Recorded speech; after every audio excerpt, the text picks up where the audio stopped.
Mother, you mustn't be angry with us. Really? You shan't. It'll only deepen the creases in your forehead. Just like that.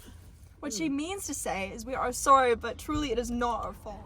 Yes, you see, really it was the fault of Lord Augustus.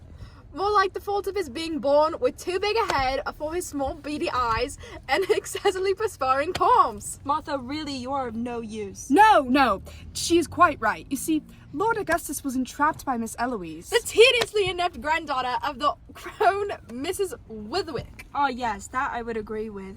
Unfortunate for her, her gown, if one should call it that, is not an accurate gauge in assessing her personality. Yes, she is quite a bore. So I saw it as my civic duty, nay, obligation, as a church-going individual to intervene and spare this gentleman the grotesque monotony of conversing with Miss Eloise. Oh, and how his eyes absolutely burned when they took refuge upon their saviour. He lit up so bright when he saw you, Mary. I was in fear of the entire state burning down, the very least a marriage proposal in that very instant. Now you two exaggerate, but after he inquired me of a third dance, I was in a dire strait and quite fretful that a marriage proposal would ensue at the night's end. And being the ever-loving and attentive sisters we are, and for all the world not wanting Lord Augustus as a brother-in-law, we sought to intervene. Yes, well, I was by the bowl of punch attempting to be in avoidance of the vicious pack of mamas, so I was tardy to the scene, but even from my vantage, I could see it was an honest mistake. That it was. Martha was valiantly trying to make her way toward me, an effort I'm not quite sure even Moses himself could have pulled off. What with the gaggle of girls crowding the dance floor, I digress.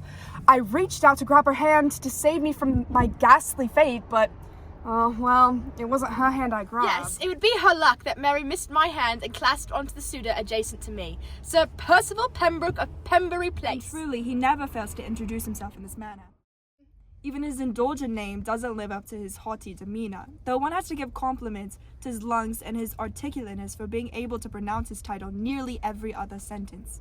This proved to be my fatal mistake of the evening. Percival squeezed my hand in return. That is very nearly a proposal for marriage. As two gentlemen, Mary, you should be more generous in hogging the attention of suitors. Margaret, I will not hear of it. Anyway, you must know, Mamma, that he has no interest in me. As you see, I'm not himself, and that is the only person he fancies. Yes, and his ego very nearly couldn't fit in this carriage. He took on the assumption that Mary was ever the fawning admirer. He became vexed when Lord Augustus wouldn't let Mary go so easily. It must be that Augustus has a higher title than he. My ravishing looks have something to do with that. Well, yes, Percival was not happy when Augustus inquired of him why he was dragging me away, and in response, Percival said that I wanted him, so I was his. You should have heard the gasp, Mama.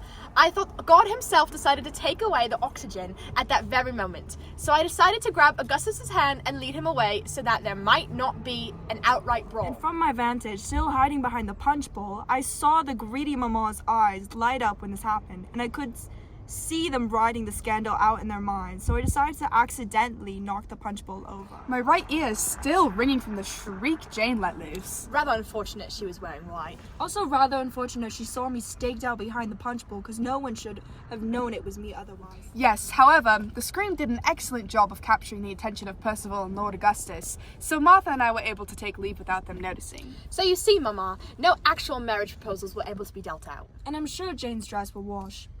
We are sorry, Mamma, but at least you don't have two new sons-in-law, so I saw it as quite a successful outage.